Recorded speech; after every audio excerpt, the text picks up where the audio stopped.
will have a lecture of you.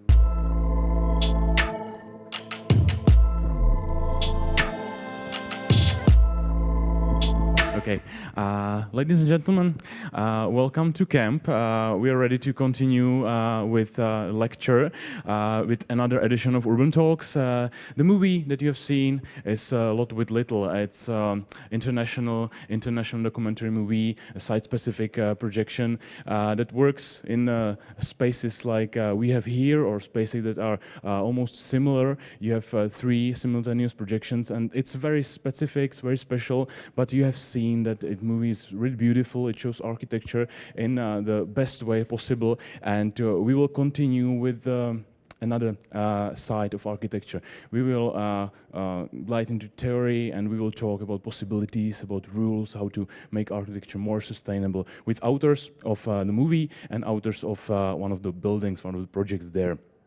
So we have Noemí Blager here, Tapio Snellman, and Peris+Toral. So it's Martou Peris and Josém Toralem from Peris+Toral Architects. We will have a chance to see their lectures, and after that we will join a short discussion. So if you would like to join us, you're allowed to ask me questions. I will pass you a microphone, or you can write them on slido.com using hashtag Urban Talks. So that's it. If you're watching us through our live stream, you're welcome to ask questions also. And we are ready to start with the lecture of a London-based architect from Buenos Aires, Noemí Blager. Welcome to camp.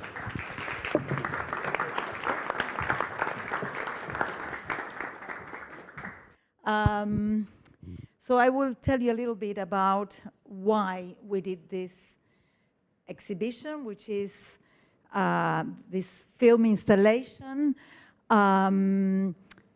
why we did it and why now.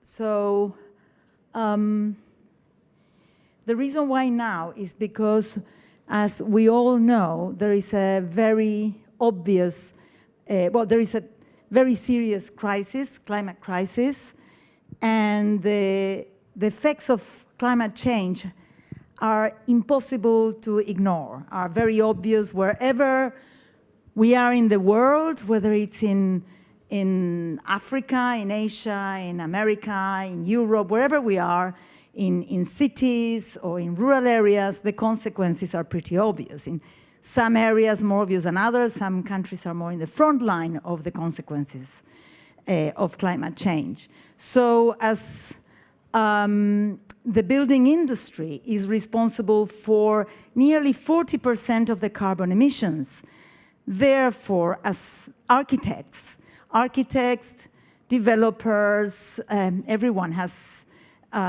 to bear this in mind, and architects in particular bear a fundamental responsibility, which is to think how we design in order to address the issues of climate change and improve these conditions. And because ignoring all these, continuing business as usual, continuing doing projects that, ignoring supply chains, focusing more on what we want buildings to look like and not the consequences of our decisions. Each decision in architecture, each design decision has consequences, has an impact, environmental impact, economic impact, social impact. So it's extremely important now that architects are a lot more aware of all the conditions and the way they do architecture in order to make it a lot more sustainable in every way. The reason why we use film to communicate our message is because, for starters, we think that it's important that this is understood this is not only for architects, this is for the general public, for everyone who inhabits architecture, and that's all of us, for developers, for investors, everyone. For politicians who are in charge of creating legislations and planning offices and so on that are responsible for all sorts of decisions and regulations, etc. So everybody needs to understand and all this, and film is a language that speaks to everyone. And what we want to show as well is the experience of inhabitation of the buildings, not so much showing what buildings look like, but what buildings generate, what they feel like, what it feels like being in these places.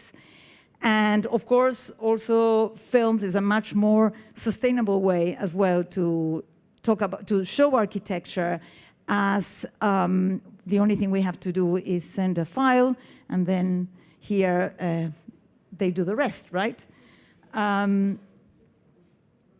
So what are architects? So there are 10 practices from 10 different countries, 4 different continents, who have very different realities, and but yet they all there's a common denominator in all these architects, which is their approach to architecture. So whether it is overcoming a lack of resources, material resources, or negotiating with very difficult abundance of regulations. So all these architects fundamentally have great creative ingenuity and lateral thinking, and really address, in each case, the context. So what the contextual issues are. So context always precedes the concept of their projects. What typologies? Well, housing is essential, whether it's social housing or private housing. Education, of course, because, you know, it's something in every part of the world is fundamental for everybody to have access to education, even in rural and very some undeveloped parts of the world.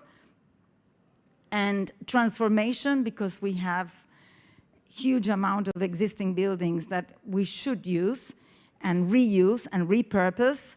And disaster relief, which unfortunately is a typology that is growing in need enormously because of climate change, because of the geopolitical situation.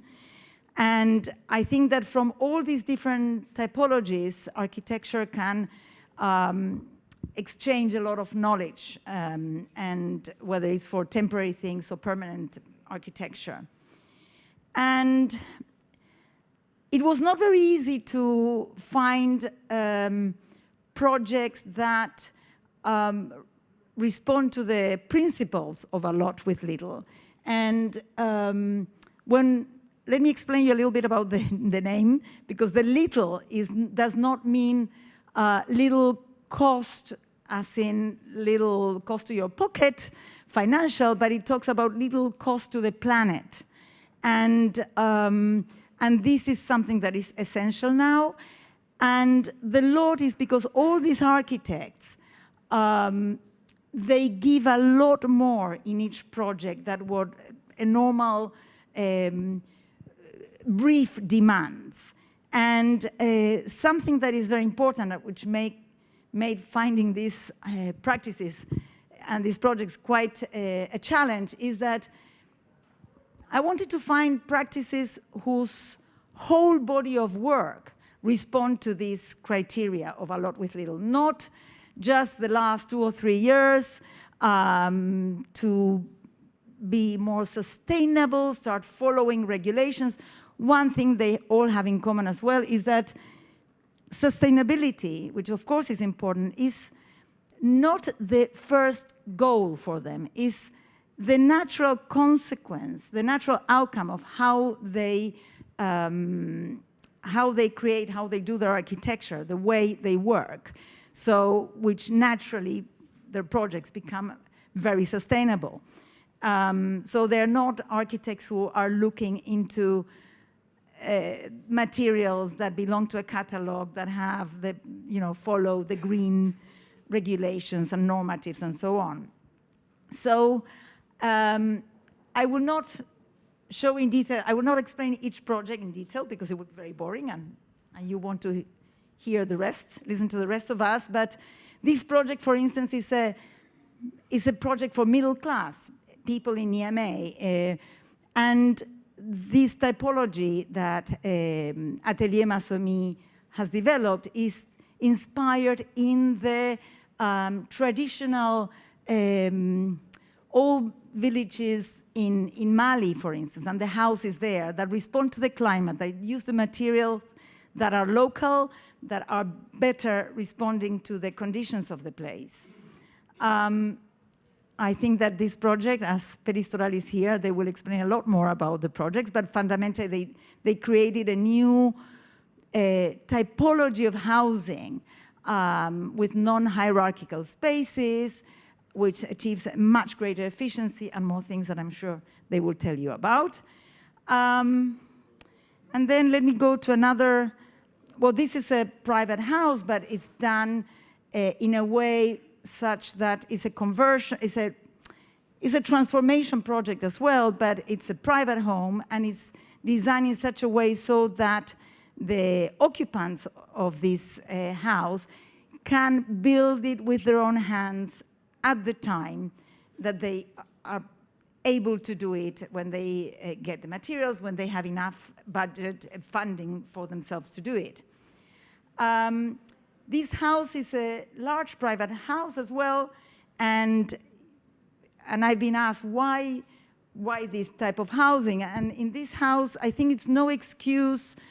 If there was a big budget for a project, that's no excuse to not do projects responsibly, ethically, and caring for the planet, right? And in this case, for instance, Solano Benitez, he works with all second-hand materials, everything, glass, whatever he uses is second-hand. So, and this is a large private house, but it can be done with all these considerations. This is a project, Marina Tabasun works with FACE, which is Foundation of Architecture and Community Equity. And this is a project that is very versatile. It's home for landless people, and they have a situation that they need to sometimes pack and move it somewhere else. Then let me go to another project. In Peru, these projects by Semillas, they are done in regions with the participation of the communities, using the wood that grows in the area, and they teach, the brief is made with the community. Semillas works with the community and creating a brief together, and also they learn new skills when they are building these schools. And actually, many of these communities were not even in the map before these schools appeared here. Well, La Caton Vassal, this is an amazing architecture school that, again, they were given a brief and a budget, and La Caton Vassal gave them a lot more, a much bigger volume, and because the way they have conceived this project is thinking about how it will evolve in the future, how it will grow with the evolution of the education, how there will be more need for spaces and so on, and also they give spaces to the city with this architecture school. And one thing that I didn't mention, particularly in the case of Peris+Toral, that I think is very important, is that I think it appears very obvious for the countries in the global south to do a lot with very little, right? But in the global north, it is very important too, because architects need to push the industry to get them to do the right thing and push and work with developers to do the right thing. And I think that all these architects are doing that, working in the global north.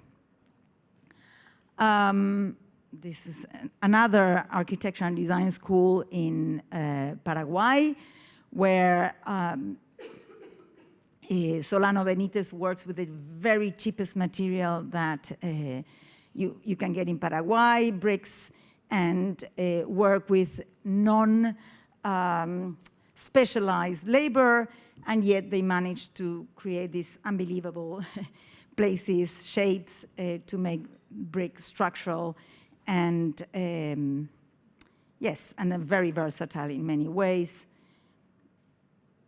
This is a project that is for the rehabilitation of handicapped children. And yes, another thing about all these projects that they all have to have in the selection a positive impact in their communities.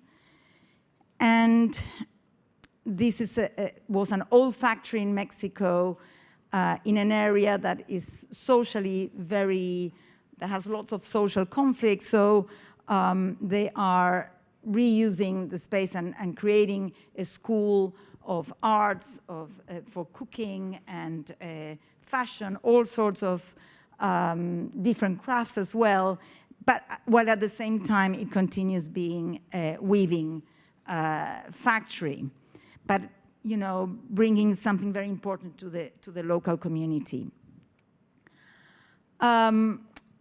One, I mentioned before that what we wanted was to film projects while they are inhabited.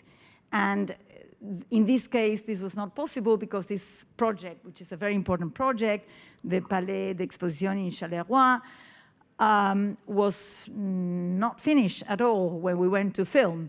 And, but we felt that it was very important to show it in its form, while it was being transformed. I think it's about to open now. It has just opened, to show the potential of what an immense place can become.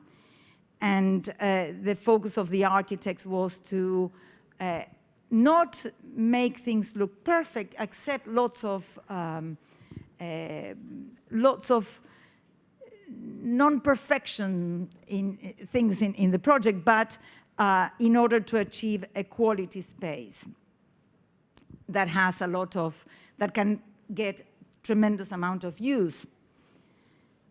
Well, I think this project probably, yesterday I was talking with some people here and they told me that this is quite relevant for you here in the Czech Republic, because there are many projects that are social housing in these large kind of monoblocks, and the discussion of how they can be improved. And I think that what Lacaton Vassal has done here is fantastic by adding, they added 40–50% of the area for each unit, and improving the space, creating what they call freedom of space, with not defining what this additional space is going to be for, and without moving people out. They managed to do everything on site with the people living in there, and they added a top floor with penthouses. But overall, I think that because the greatest, the carbon emissions, the biggest problem in building is when a building is being built. So it is crazy to knock these things down. They always say never demolish, because you have a huge amount of space, and to improve them costs very little to the planet by adding instead of demolishing. And I went a little bit fast probably with all this, but I don't want to. I think you have to hear from my colleagues. And before, what projects didn't make it? I will tell you a little bit about that. This is a project, a social housing project in Barcelona, which is a very good project, but unfortunately, the owners of these buildings, which were committed to give it to tenants with low income, etc., it was such a good building that they decided to privatize. So when we went to film, we discovered that they are all being evicted, and it says, you know, this is, they say terrible things about in social housing, unsocial housing rather than social housing, and they are being evicted because private people are paying money for this. And so this is one project that we couldn't film. This is another project in Norway, which is for young people. It's a project where people have can rent it for 5 years, but they have to commit to save money to then be able to access the property ladder. And an absolutely beautiful project, but due to the geopolitical situation, now when the young people go after the 5 years, now the new occupants of these apartments are refugees. And of course, you cannot film people who are political refugees and so on. So the first project that was considered for us to film was in Myanmar, and then there was a coup d'etat in Myanmar. We couldn't film. And same with Francis Kéré. We wanted to go to Burkině Faso to film some of his projects there, but it was not possible. It was not safe. The same as in Niamey, we managed to film one housing project, but we wanted to film outside Niamey, and it was absolutely no-go. The Foreign Office said, you cannot go there, etc. So we had, in these years of work production, we had to overcome lots of difficult situations to be able to go and film in places. This is the case of, this is a mosque and secular library that we wanted to film in Niger. And you probably would want to know how it was to film all this, and so we'll hand over to Tapio Snellman, who will tell you what happened behind the scenes. Thank you very much.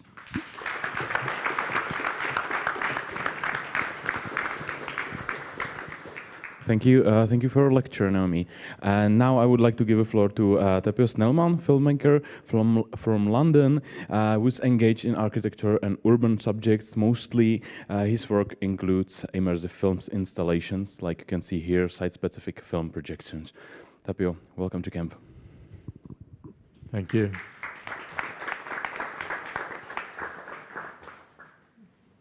So this is a kind of slideshow which is just lots of images we found in our archive of the process of doing a lot with little over the past 2 years.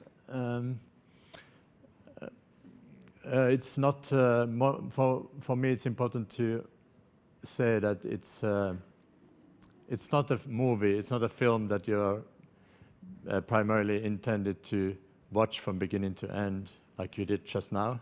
Thanks for bearing with us.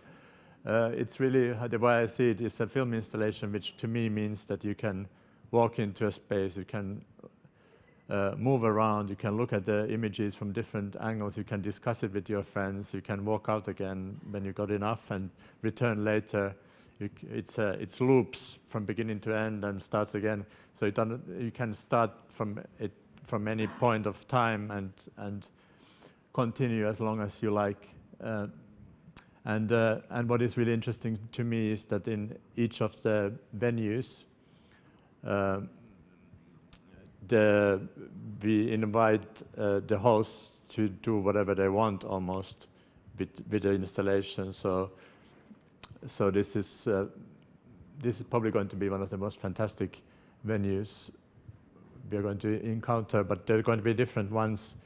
So it's currently showing in Guangzhou in China at the same time as it's also in Zurich at the Architecture Center, and it's going to be in Berlin next month, and then in London and in Dublin, etc., etc., etc. And we hope that each of the each of the locations do something quite different with the installation. So it's that even if you would see it in a different location, it would be a different kind of experience. You would have a completely different feel for what it is. And as is the name, a lot with little, that also applies to the filmmaking. So it was the resources were very scarce also in the terms of filmmaking. So in the most extreme case, it was literally me carrying 30 kilos of equipment on my back while at the same time filming, and in a hot, humid rainforest. So there's different kinds of situations we encountered because of the scarcity, but that also hopefully created a kind of intensity which you can experience. So it was mostly just me and Noemí traveling the world, and with my partner Diego, when he was available from his theater work, he accompanied us and helped with, that's him, in some of the locations. And so in terms of content, it was often, for me, it was a balancing act between a kind of journalistic approach to filmmaking and following Noemí's brief. So it was Noemí's initiative and her choice selection of projects and research that the project is based on. But then she gave me the freedom to do to choose how I would then approach the different projects and what I would feel. So it was partly me wanting to understand the essence of the project and learn from Noemí, her research, and do my own research about what we were going to encounter in these different locations. And then it was also important to me to almost like empty my brain and forget about everything I knew about it, and then just react artistically to the location and to the architecture and to the places. So it was a bit of a balancing between staying focused on the mission, the brief that I had been given, but also having the freedom to do things that were more intuitive and not so based on the brief. In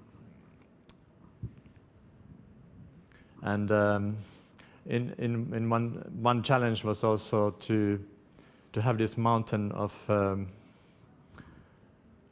footage which was very associated with the experiences we encountered in these different places, and then having to edit it as well myself, where at times you felt like maybe an outsider, someone who wasn't there to film it, would have done a better job with more distance to the image.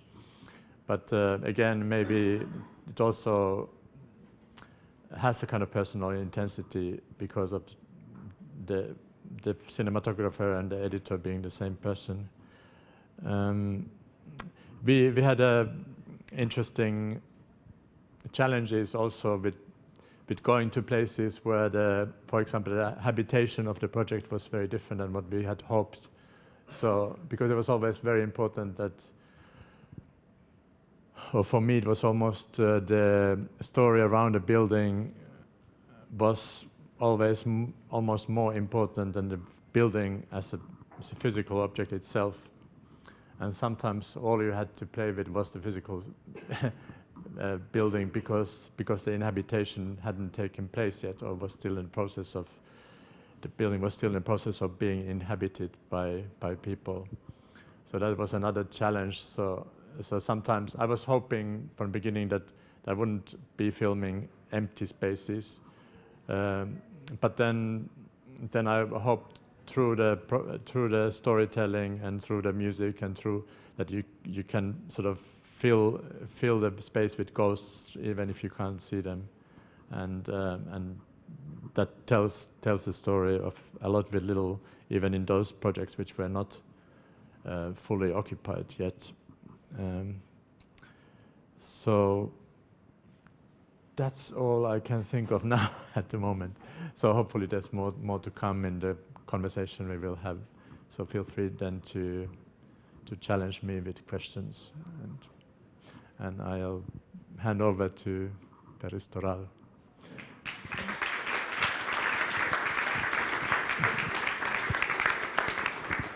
So, thank you very much. And now it's time for Martou Peris and Josém Toralem from Peris+Toral.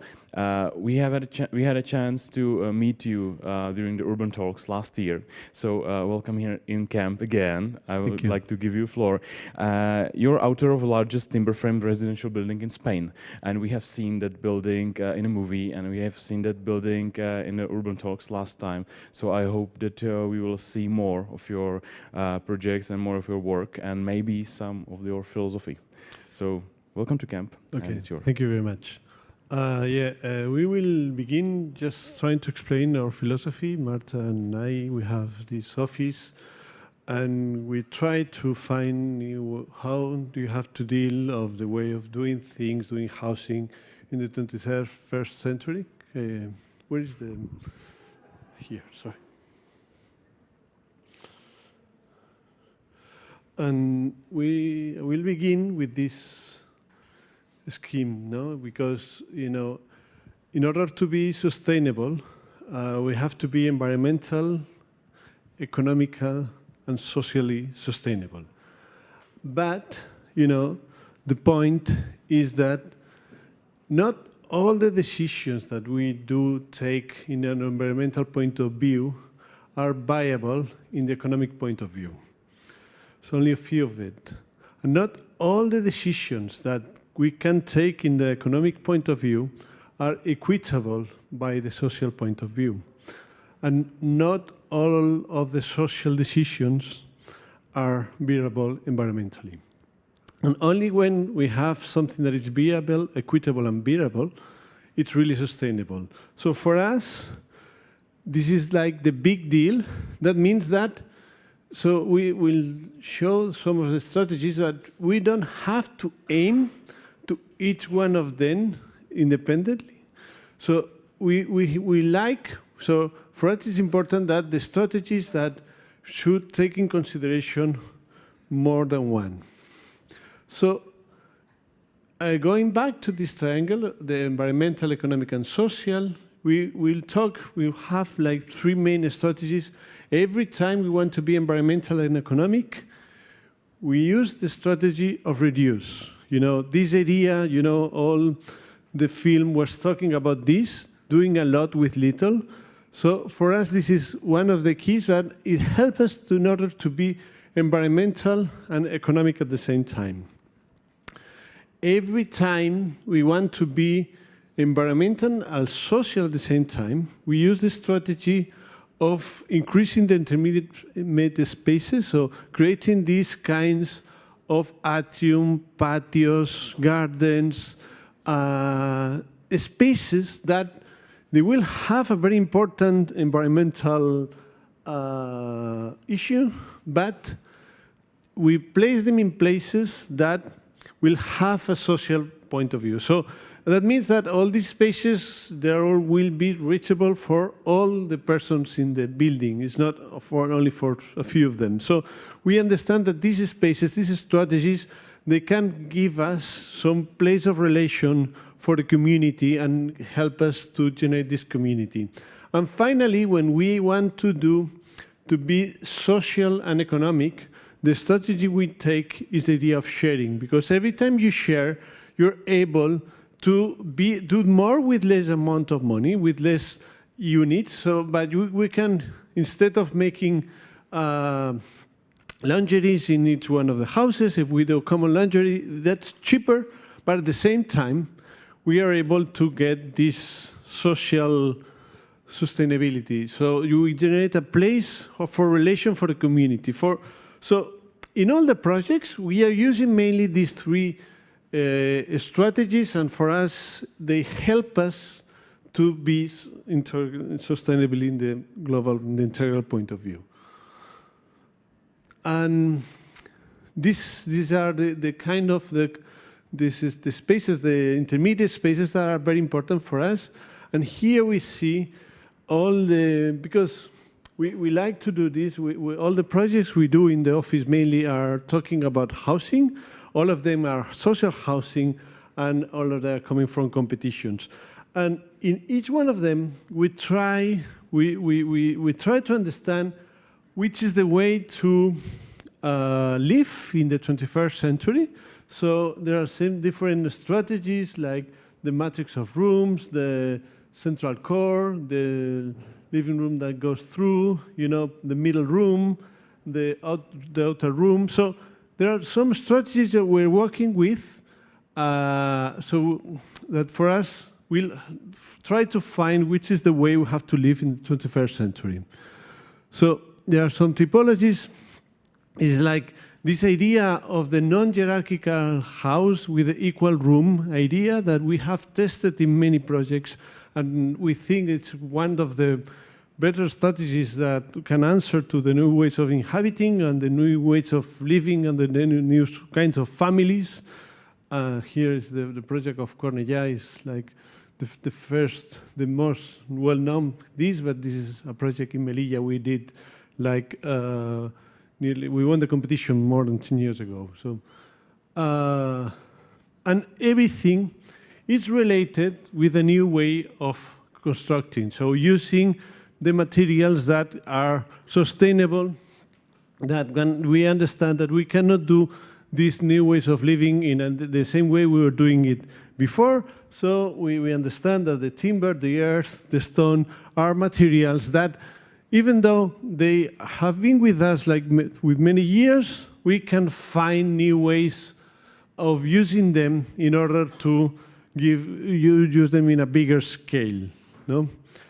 So Cornellà, even though you couldn't see it very well in the film, but it's made with timber. It's all the structure of the project is with a mass timber structure. And as I was talking, it proposes this idea of the equal room of what can happen if we change the unit of aggregation. Instead of using the repetition of dwelling, we do the repetition of houses, of rooms, equal rooms. And, through the thesis of Marta about the Japanese house to the cinema of Yasuhiro Ozu, because, in Japan, they don't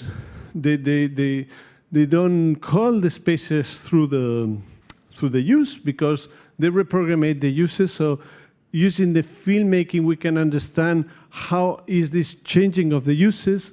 So we found that they have this room of the 8 tatami room that measures 360 by 360 and has nearly 13 square meters. And it was the same. We found that one of the versions of the Grete Lisowski kitchen of Frankfurt was measuring 350 by 360, or La Petite Cabanon of Le Corbusier was also measuring 366 by 366. And then we found out that with this proposal, we don't have a hierarchy in the house, and also we gain a flexibility in order that spaces can be interchangeable without moving the walls. And here, the intermediate space, the idea of the patio, understanding the openings, the movement of the air, the presence of the vegetation, it is very important in our climate.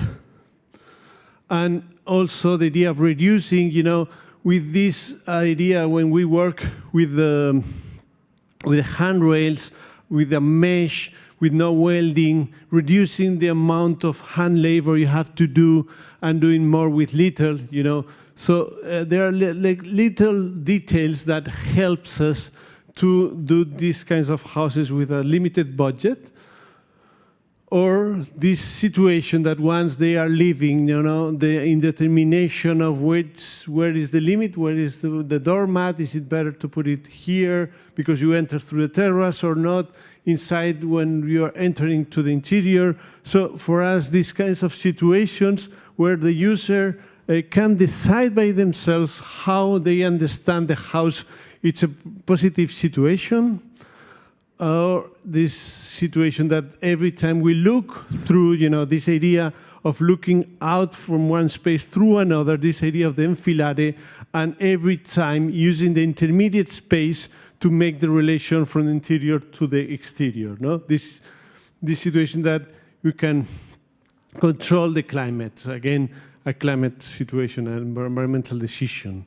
Another project, in this case, in Ibiza, or using concrete earth, compressed earth block, earth, in this case, 5 stories with earth. So it was a whole investigation how to manage to solve all the difficulties of doing these kinds of things, and using like this material that it was not in Northern Europe. We don't use it a lot, but using a modern way with all our regulations, you know. So we are in Ibiza. We use this idea of fragmentation. And again, this is another project that uses this equal room situation. Here we can see like some environmental strategies as an atrium and some winter gardens, and again, relating from the exterior through intermediate spaces. No, this project with that uses the inertia of the earth block walls, the structural ones. Again, this idea of the equal rooms, you know, that in a kind of a house that the rooms have 2 doors, and we can make double circulations, and we have this interconnection between the spaces, and we need no corridors. And again, this relation with the exterior, with winter gardens or thermal buffers. So this idea, this relation, this enfilade, these double circulations, understanding the bathroom as one of the first furniture for the house. And so, sorry. And this idea of finishing just by polish, you know, with this idea of reduction, you know, but maybe sometimes to finish a material is not necessary to add something. Sometimes you can take out some material, so with less amount of things we are able to do more. So again, this idea of with more, with little. The air, this is very important, you know, for summer situations, how to transform an atrium into a solar chimney, the cross ventilation through all the houses, you know, and relations with the green area. This is the atrium, you know, that is not only the width of the patio, so it becomes wider in order to make more capture and generate more amount of energy, but at the same time, in order to generate this common space that, you know, all the neighbors can go up here and, you know, have a social relation.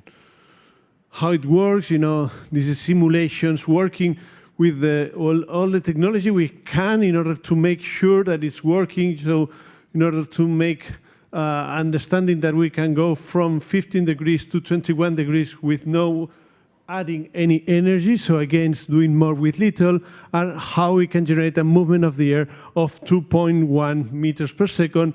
Even if there is no wind outside and it's half meter per second, we can go down 1 degree of thermal feeling, you know. So this is how it transforms with solar protection in the interior, and how this generates some movement of the airs. And another project here, materiality with brick, massive brick. This is in Barcelona. We're doing this atrium, you know, using the material as not only because of the privacy, not only because it's hard, it's mainly because it has a lot of inertia. So all the energy that we can capture into this space, we can generate a bioclimatic space that needs no energy, more with little. We are able to generate an bioclimatic space with no energy. Again, communal spaces, the moment where we change from, you know, to the entering to one of the common spaces, this relation with the atrium, the materiality, allowing again, the movement of the air. So solar protection that allows the movement of the air. This situation, that gives, the expression, using the brick as the expression of the building, the rooftop, we just in order to put some ventilation spaces. This is a communal space that you can get out from when you change from the tower to the block. And this, working again with this typology that, we don't never move the bathroom. We put the kitchen in the partly wall. And we are moving the rooms that are equal between them in order to change, to give another scale to the facade that is not a repetition of the equal windows one in front of the other. We understand that this is a building that can relate with the city. More materials, every project is a new development, a new investigation. In this case, trying to make concrete sustainable, because, we have realized that maybe it's not the materials that are sustainable, maybe it's the way we use them that makes them sustainable or not. In this case, how giving geometry to the concrete can allow us to put less than the half amount of concrete to do the same building. So in this case, given the geometry with the budgets we have, the only way we can do it is with the precast situation. So all the structure is done with precast. And here, that it's senior housing, we are doing a big atrium, so we are going one patio through another with this idea of the enfilade, with this typology that has this cross ventilation, communal spaces in the corner, that we have the solar protection just with the structure, and this idea of the kind of enfilade. The atrium, this is the summer situation with the solar protection. It works like it should be open, but we are under construction now, so this will open in summer. And this enfilade, and every time we are entering to one of the rooms, to one of the dwellings, we're able to find this social space. This is like a room which measures like 360 by 5. So it's a 15 square meter room that everyone can decide to go outside. It's not only a corridor with natural light. And then being able to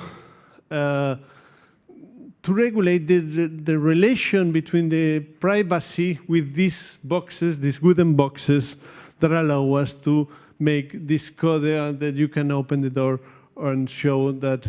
So you're not directly entering. This is like intermediate space that it's a buffer for the intimacy.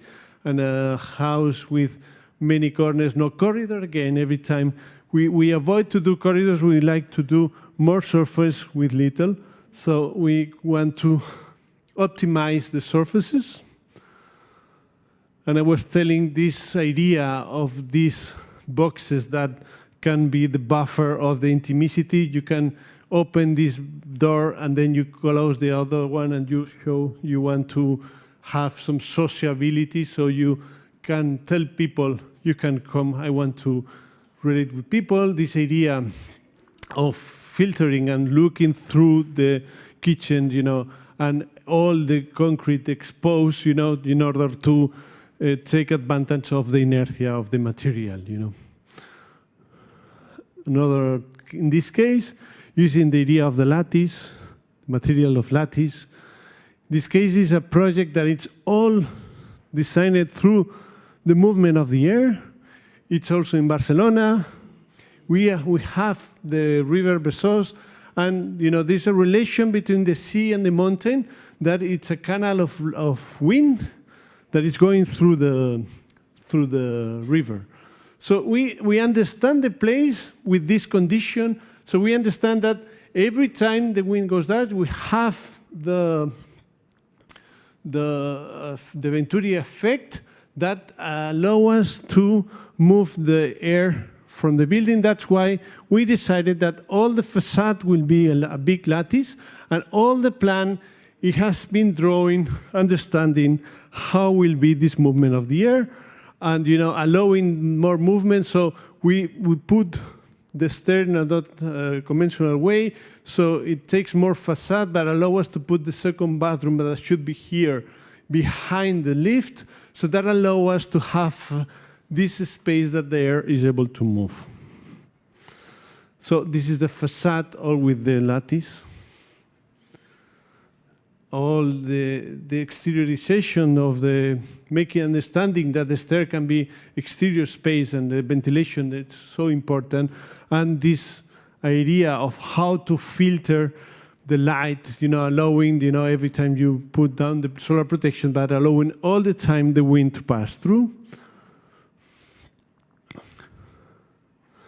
And in here also, when we are doing the parking, there's a very important concept that, so we, for the client, he thinks we were thinking of this plan, because this is the one that solves the regulation, so we are able to put one car parking for each one of the units, but we were not worried about this, because we think this situation will only last 10 years at least, because the new ways we are moving through the city, and everything we know in the next future, the automatic car will be with us, and it will never park under our buildings.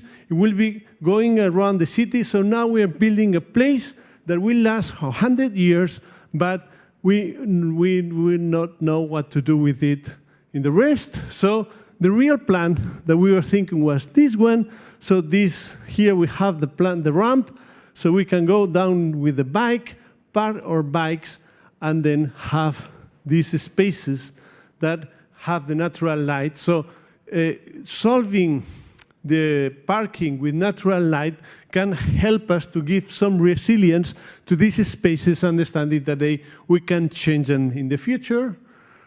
And finally, this is a project in Mallorca using the sandstone, the Mares stone, that it's very typical in the island. Here, all the materiality with this self-standing facade, and the environmental space is this garden. Here we have an ancient well that we fulfill with the stones, but it continues filtering the water. And here we see this plan where we were able to, it's everything solved with a corridor that has the width of it's an old town, so it has the width. It's a bit more generous in order to have the width of a normal street of the town, so we can understand that the housings can use this space. And here we see the garden. We have like two intermediate spaces. This is the garden, and this is the stone, the mineral patio. So the garden and the mineral patio. So here in the mineral patio, we also have some communal spaces. So these rooms that are for the community. So this relation that we can expand the house, the communal spaces with the patio, with the mineral patio. This is the section where we can see when the stand. We are entering through the middle level. The two buildings are one level under. So we have the garden here in order to provide this microclimate to this area. And, having the cross ventilation, this is the entry, and this is the living street, the elevated street that when we are here, we can understand. Again, so again, using these boxes, in order to work as a threshold between the private and the communal spaces that, it's very difficult to cross this line, even though it's not, you don't have a barrier. So this is like the limit of the intimacy, how the light is entering through these patios and the vegetation, and you can open these spaces so you can relate yourself with the common spaces, and this lattice that gives some privacy to some of the rooms that are looking through here, or in the other facade, working as winter gardens with these glass curtains in order to capture the energy and being able to not need active systems. When people are living, you know, they appropriate this space. Even though it's in the common area, they take it by themselves, and even though we do not like to finish the kitchen, so they can do the finish, and we call this like the appropriation of the space. So it's like we call it the IKEA effect, that even though the furniture is not straight, you love it. So this is the strategy. And thank you very much.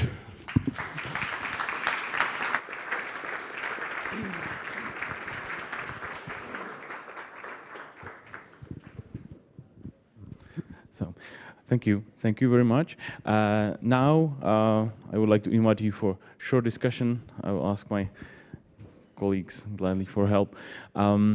Now it's time for questions. If you would like to ask some, as I mentioned, you can use platform Slido.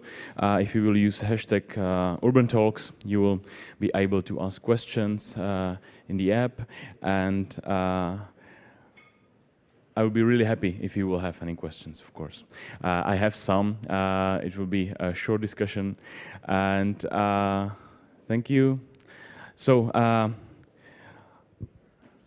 I would like to invite our guests. Noemí Blager, London architect, Tapio Snellman, and once again, Martou Peris and Josém Toralem.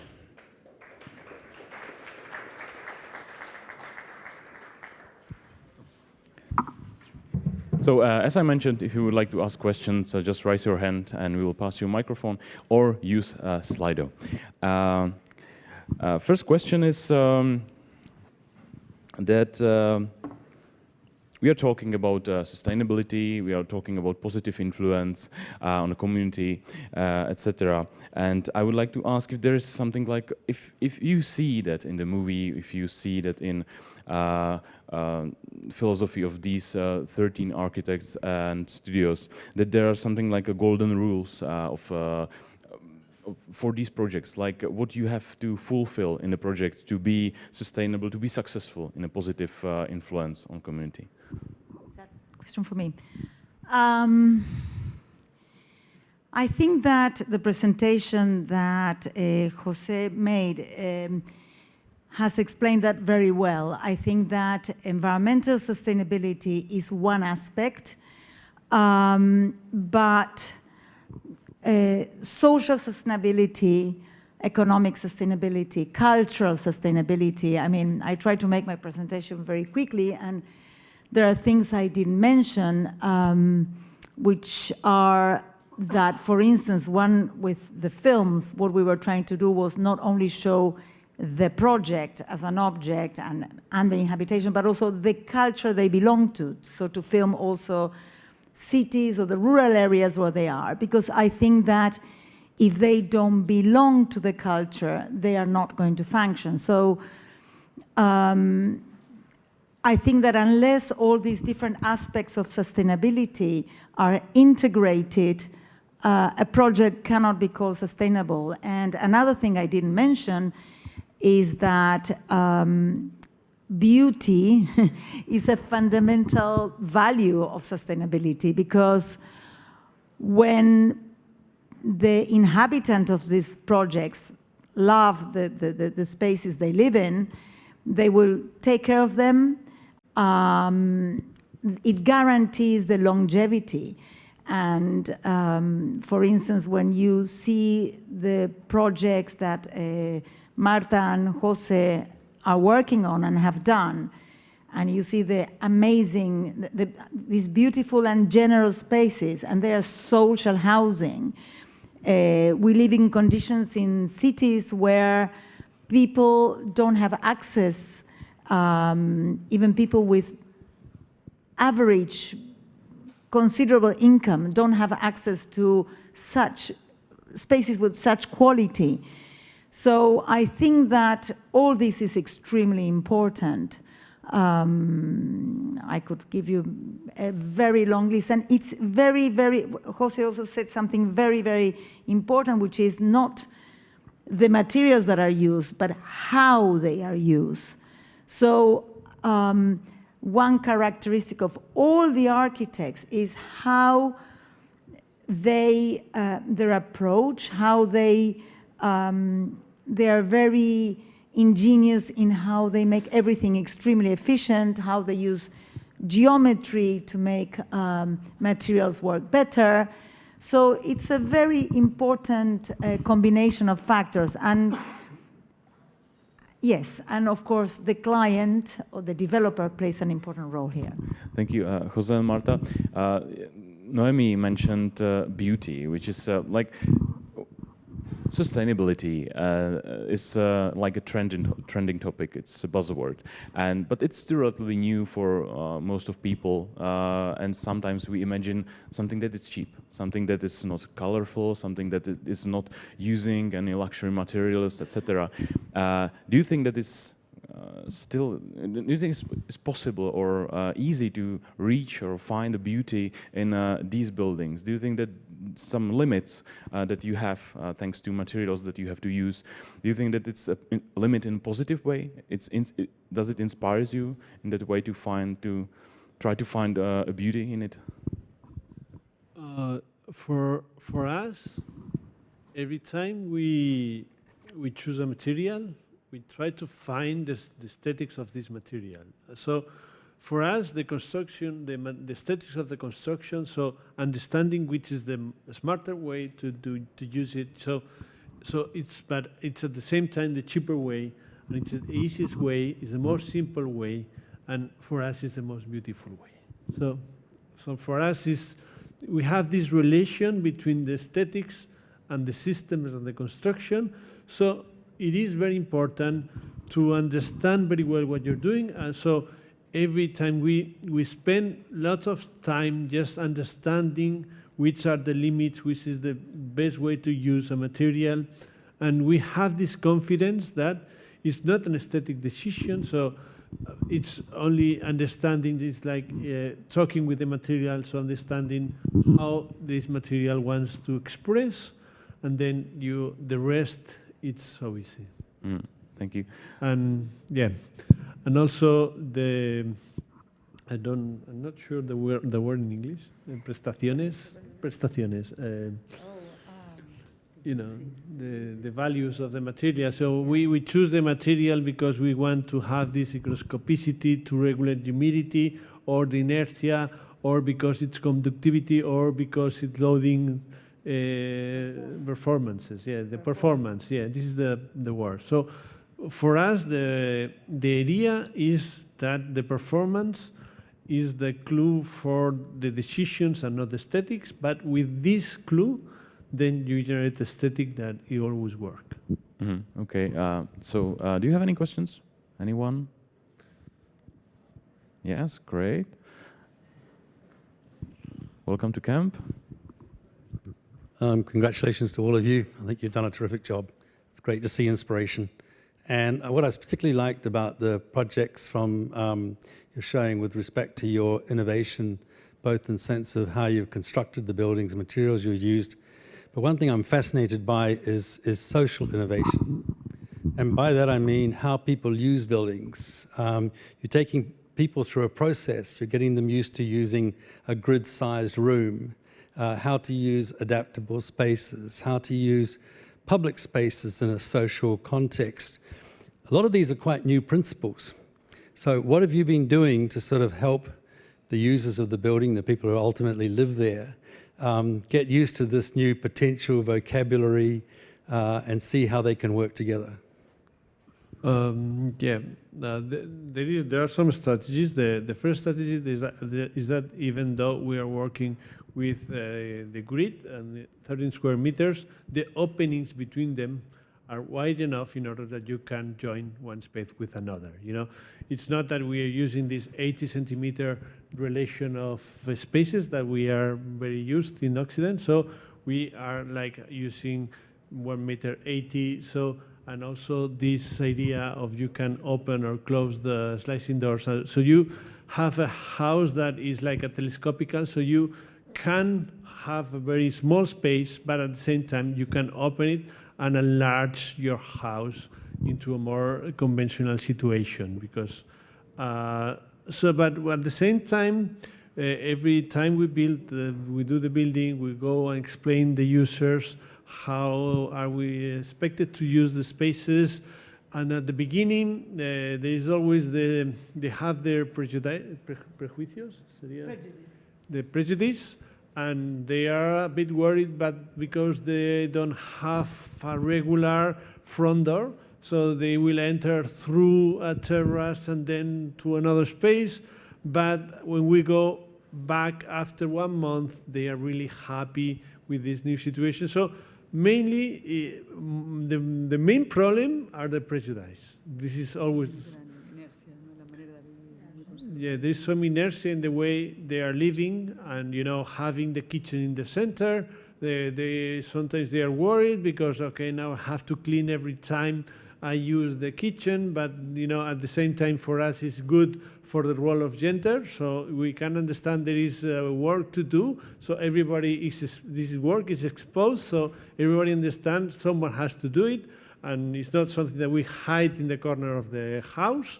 So for us, it is different, but so we go and explain them, and it is working because it has some generosity. We're doing more surface with little. I think that it was very important to show architecture from very different cultures, because there is a memory, or there's an inertia how we use things, right? How we live, how we inhabit. And I think, like in the same way Marta made a thesis about the Japanese house, I think it's important that we all see how other cultures live, because we can all get new ideas. And it is true that property is probably the most conservative of goods, right? Because developers is about making money, and money is always very conservative. But things can change, and Palladio, Villa Rotonda, classical architecture, the spaces are all exactly the same size, but they are perfect proportions, and therefore they are wonderful to inhabit. So I think it is very important to see other ways of living, because we can learn a lot, and once one has crossed the prejudice barrier, then people realize, they are very happy in these new ways.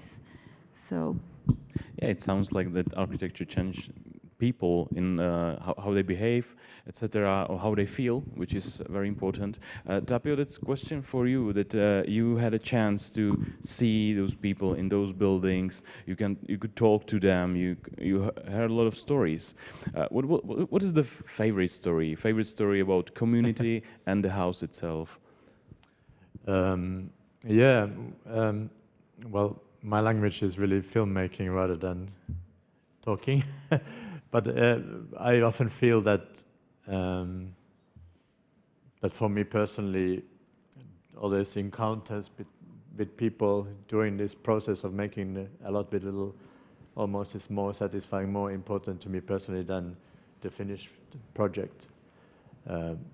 So what would have been the favorite encounter is, I can't remember. Children.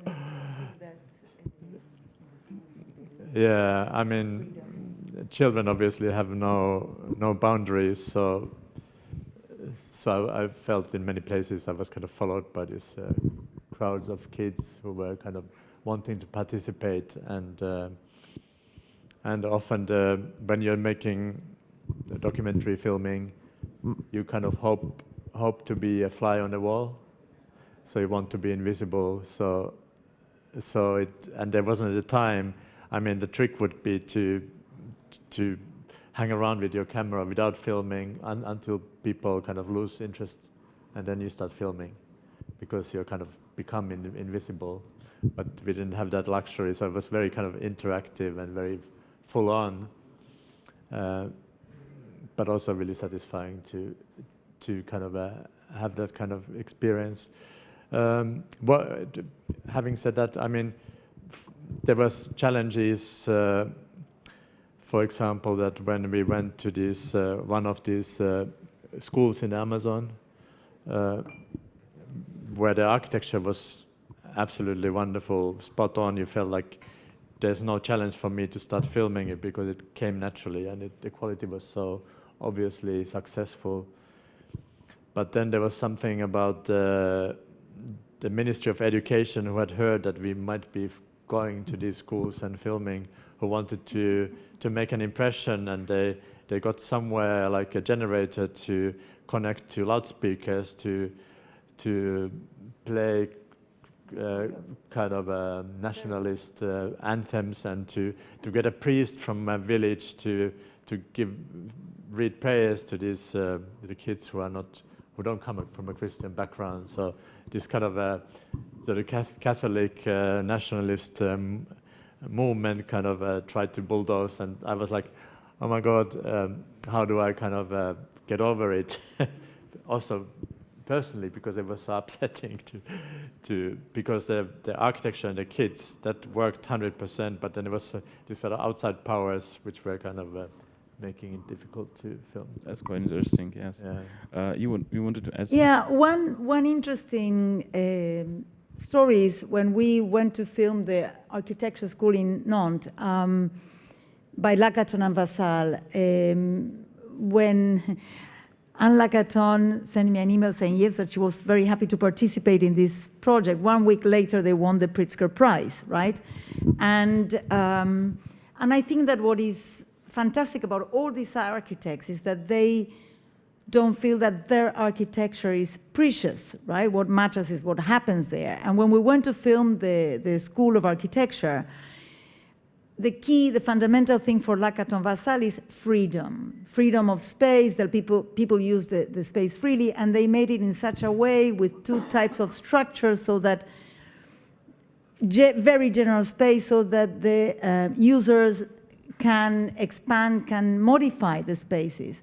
But since they won the Pritzker Prize, one of the tutors wanted to make a modification completely in the plan of Lacaton Vassal. They were not allowed because they didn't want to modify. So the school did not want to modify, the authorities, the school, because it's a Pritzker Prize. So they became too precious about the building. Okay, so Rosa? Hi, wait for mic, please. Hi, it's nice to see you here. Hey, thanks. I'm Rosalie. I'm an architect and urbanist, and I'd like to thank you for the film and the presentation. It was so inspiring. I took so many notes. It's really nice to be on this side. And I have 2 questions. One is about the investors and contracting authorities. How do you deal with that? It's mainly for you, I guess. How do you deal with that? How do you explain why your approach, though being different and maybe unseen before, is better, and how is the atmosphere now in the communication with the investors, private or public? And then second one, maybe that's for all, do you discuss also the management of the building after it's built?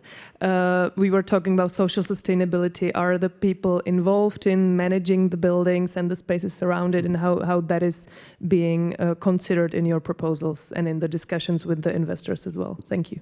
Thanks.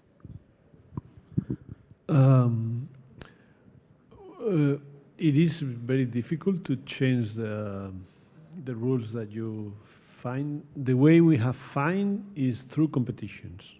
That's why we don't do private commissions. We try, but it is difficult because they understand that they have a product, and their product is able to sell it in the market. So our strategy is the one of Buckminster Fuller. If you want to change the reality, you have to generate a alternative reality that works, that rises in order to change the reality. So this is where we are now. So we know we're not working with the private investors, not because we don't want to, it's just they don't want to do what we do. So we accept these situations, but we think that in a few years things will change because it's working very well. And so we still have to do competitions in order to be able to change the reality. Okay, and the second question was about the management plan for managing of those buildings, in the meaning that you have unusual building, for example, and you have to care about the second life of the building. There are like some strategies because now but it depends of the kind of building, because when we do an atrium that changes into a winter in a solar chimney in Ibiza, there is only rental houses and there is nobody in charge of the buildings. So that means that we are doing like two buildings that is 2 days of the year that the building changes from it switches from summer situations to winter situations and from winter to summer. So there is only it is the management to simplify the management. So it's like we have done 2 buildings, so we have simulated which is the best day to change from one building to another. The one of the precast, it's housing for seniors, and there is a concierge, ¿cómo se llama? A concierge, and there are people that are working into the building. So that in that situation, so it's more dynamic. So we we understand if it's a sunny day or winter day, and then we have a more dynamic building. So we have to take into consideration these kinds of situations, because otherwise we will have some problems of the management. But Thank you. So maybe last question, anybody? Yes, great. Pavel, welcome to camp. Thank you very much for your inspiring work, so much needed. I'd like to ask about education and pedagogy, like how the architectural schools work today. Obviously, you show us the triangle. There are some social, environmental, economic, cultural issues as well. Maybe we can go on and on. So we need more holistic, integrative approach. But at the same time, what's really happening in schools, right, of architecture? What would be your message? How to, let's say, breed this new generation of architects who take this all into consideration? Or what happens in those architectural schools? How they need to evolve? Thank you. okay. No, you go first. We are, Sigurd Baumann was saying that this is a liquid society. So they don't have to learn solutions, because the solutions of today won't work tomorrow. They have to learn how to do processes. So how it's more important to have a plan than to draw a plan. I don't know if it's understood. So it's more a question of, that's why when we do the lecture, we talk about the strategies, not about solutions. It's not the way we do it, it's the strategy we take, the one that we want the students to learn. Because the situations will change. It's changing every few years. So it doesn't make sense to understand how to build with concrete, or how to, it is so funny because, some people ask this question: how are you able to use these non-conventional systems? It is so funny because our hand labor in Spain is so bad that they don't even know the conventional. So in order to explain them the conventional, we can explain them the non-conventional. So the result will be the same. So every time trying to take advantage of the situation. So it's more a problem of being able to read the situation and take the best strategy. That's the point, our point of view. One thing I would like to add is another of the many things all the architects in A Lot with Little in this lineup have in common is that they all teach, they practice and they teach. And I think that for all of you, there is a fundamental connection between practicing research and teaching, because to teaching without practicing, I think that it's not the best possible thing for students, because it becomes theory. I think that when I studied in university, I realized that I learned how to learn more than anything, and we never stop learning. So what you are saying about strategies and ways of thinking and being open-minded is essential, and I think that we have to understand that architecture is a service, right? And therefore, I think architecture, I think that all of these architects are very humble in their approach, and the fundamental thing is how it's a service for the people who are going to use these places, live in these places, and it's not the architects are not alone. They work with developers, with construction industry, and they need to understand the end user. And I think that we cannot see architecture as a privileged position in a tower that will decide what the future of everyone will be.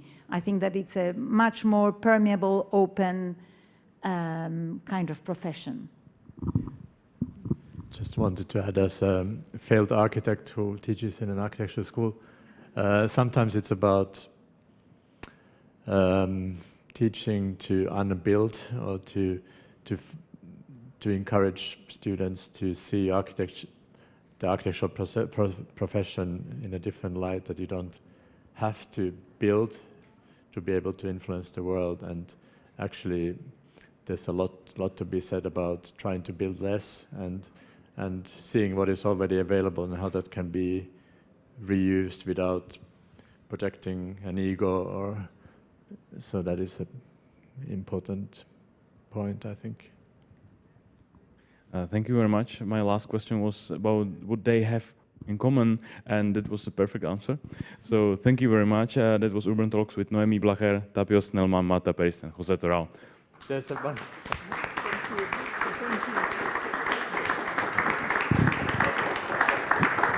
Thank you. So.